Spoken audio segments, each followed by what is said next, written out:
ప్రతి హిందువు జీవితంలో ఒక్కసారైనా దర్శించాలనుకునే పుణ్యక్షేత్రం. అదే కాశీ. ఇది ముక్తినిచ్చే నగరం అని, ఇక్కడ శివుడిని దర్శించిన వారికి మరణం అనేది స్వర్గద్వారం అని అంటారు. ఈ కాశీ నగరంలోని విశ్వనాథుడు అనగానే మనకు గుర్తొచ్చే దేవాలయం కాశీ విశ్వనాథ్ మందిరం. ఇది కేవలం దేవాలయం మాత్రమే కాదు, ఇది శివుని నిత్యనివాసం, భక్తులకు చైతన్యంనిచ్చే స్థలం, వేదగళ ప్రతిధ్వనించే పుణ్యభూమి.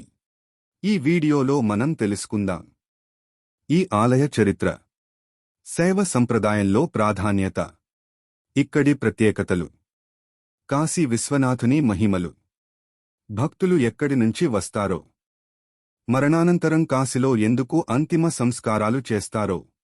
ఈ వీడియో మీ జీవితాన్ని మార్చే ప్రయాణం అవుతుంది. చివరికి ఒక ప్రత్యేక మంత్రం కూడా చెప్పబోతున్నాం. కాశీ విశ్వనాథ దేవాలయం చరిత్ర. కాశీ విశ్వనాథ దేవాలయం చరిత్ర అనేది సాధారణ దేవాలయాల చరిత్రలా కాదు. ఇది పాతికే కాదు, పునర్జన్మలను తాకిన పవిత్ర చరిత్ర. వేదాలలోనే ఈ ఆలయానికి ప్రాధాన్యత ఉన్నట్లు చెప్పబడింది. కాశీ నగరంలో శివుని ఆవిర్భావస్థలం అని, సాక్షాత్తు శంకరుడు ఇక్కడే విశ్రాంతి తీసుకుంటారని పురాణాలు చెబుతున్నాయి. ఈ ఆలయాన్ని ప్రారంభంగా ఎవరు నిర్మించారు అన్నది స్పష్టంగా తెలియకపోయినా గుప్తుల కాలం నుంచి దీనికి ఆధారాలు కనిపిస్తున్నాయి. తర్వాత మొఘల్ సామ్రాజ్యంలో, ముఖ్యంగా 1194లో కుతుబుద్దీన్ ఐబక్ కాలంలో తొలిసారిగా ధ్వంసమైంది. తిరిగి 1585లో టోడర్ మల్ మళ్లీ నిర్మించాడు. కాని ఆ ఆలయము ఔరంగజేబు కాలంలో పూర్తిగా ధ్వంసమయ్యింది. తర్వాత 1780లలో మహారాణి అహిల్యాబాయి హోల్కర్ అనే పరమ శివభక్తురాలు తన ధనంతో శివుని ఆదేశానుసారం ఈ ఆలయాన్ని మళ్లీ నిర్మించడంతో మనకు కనిపించే ప్రస్తుత ఆలయం ఏర్పడింది. దేవాలయ శిల్ప కళా వైభవం. ఈ దేవాలయం శిల్పకళలో నిజమైన ఆధ్యాత్మికతను ప్రతిబింబిస్తుంది.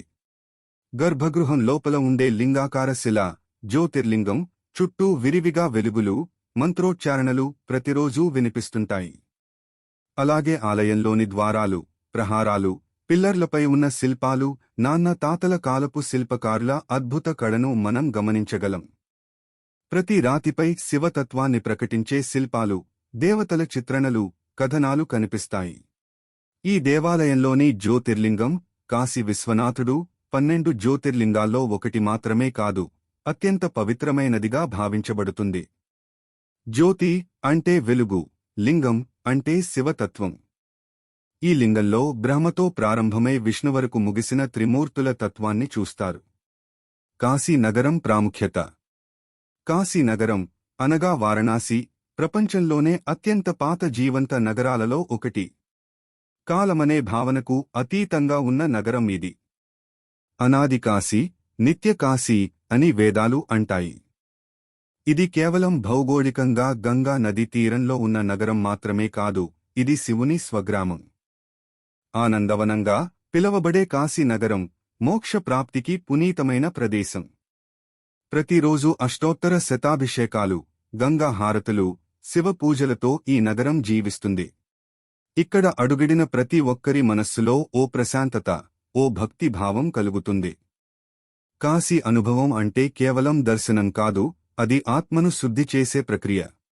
కాశీలో మరణించడం అంటే జీవచక్రం నుండి విముక్తి పొందడమే. వేదాలలో కాశీ లభ్యేత ముక్తిః అనే శ్లోకం ఉంది, అంటే కాశీలో ముక్తి లభిస్తుంది. అందుకే అనేకమంది భక్తులు తమ జీవితాంతం ధనాన్ని కూడబెట్టి చివరగా కాశీలో అంత్యక్రియలు చేయమని కోరుకుంటారు. మణికర్ణిక ఘాట్ శ్మశాన ఘాట్ అయినప్పటికీ అక్కడి వాతావరణం భయంకరంగా కాకుండా ఒక జీవన విజ్ఞానాన్ని తెలిపేలా ఉంటుంది. కాశీలో చేసే ప్రతి పూజా విధానం ఒక పరిపూర్ణతను ఇస్తుంది. ఉదయం మంగళ హారతి నుంచి రాత్రి సేనారతి వరకు శివుడికి చేసే సేవలు అనుభూతులను కలిగిస్తాయి. ఇక్కడ ముఖ్యంగా రుద్రాభిషేకం, లఘున్యాసం, మహాన్యాసం వంటి ప్రత్యేక పూజలు నిర్వహిస్తారు. గర్భగృహంలో శివలింగాన్ని పంచామృతాలతో అభిషేకించడం, మందార పుష్పాలు సమర్పించడం వంటి కార్యక్రమాలు భక్తులకు ఓ పరవశాన్ని కలిగిస్తాయి. శివరాత్రి వేళ లక్షలాది భక్తులు ఇక్కడ చేరి రాత్రంతా శివపూజలతో మేమరచిపోతారు. ఆలయం పక్కన ఉన్న విశాలాక్షి అమ్మవారి ఆలయ దర్శనంతో ఈ యాత్ర పరిపూర్ణమవుతుంది. ఆమెను దర్శించకుండా కాశీ యాత్ర పూర్తి కాదని స్థానికులు అంటారు. కాశీ యాత్ర టిప్స్: ప్రయాణానికి ముందుగా ప్లాన్ చేయండి. ప్రత్యేక పూజల కోసం ముందు టోకెన్లు బుక్ చేయాలి. ఆలయానికి ఆన్లైన్ టికెట్లు తీసుకోవడం మేలు. గంగానదిలో స్నానం చేయండి. సూర్యోదయం సమయంలో గంగానదిలో స్నానం చేయడం పవిత్రతకి చిహ్నం. ఇది పాప పరిహారానికి సాధనంగా భావించబడుతుంది.